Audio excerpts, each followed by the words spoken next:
Hey everyone, Sydney with Flag Football Weekly. I wanted to talk to you today about some of the common mobilization techniques that we can utilize to reduce our potential for non-contact injury.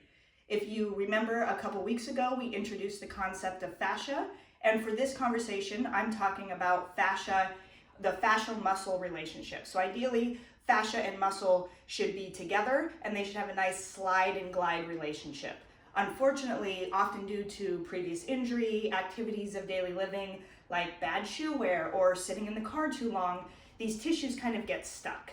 Then our first inclination is to go to stretching. And oftentimes, stretching's not going to do the job for us because the tissue is stuck. So what I mean by that is we have a knot in the tissue and then we go to stretch it, and oftentimes that's going to make that knot worse. So we want to be able to mobilize the fascial and muscle tissue so that then when we go to move, when we go to stretch, those have a better opportunity for movement. So the first mobilization technique I'm going to talk to you about today is actually in the calf. So if you come on over to this poster with me, oftentimes we see people with knee injuries, ankle injuries, foot injuries, and a lot of that has to do with where we see these two muscles actually becoming the tendinous tissue, and right through there it gets really congested. So you can calf stretch all you want, but unless we get some mobility through here, that's going to be a continuous problem. So let me show you how to get into that. I recommend that everybody has a tried and true trusty lacrosse ball, and you're going to get on the ground here.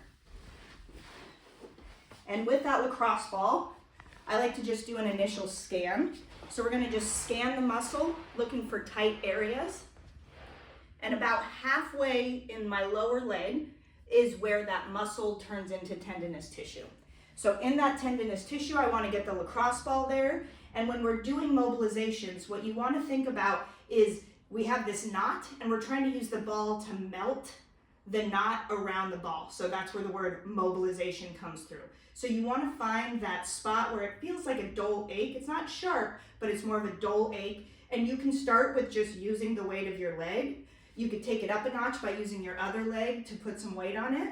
And then if you want to be a real baller, you can do some active mobilization by opening and closing the foot. So pointing and flexing the foot. I'd recommend that you hold this for about a minute to a minute and a half on each leg. And I recommend doing this before you do any of your warm-up. So always start with mobilization. If you have any questions, let us know.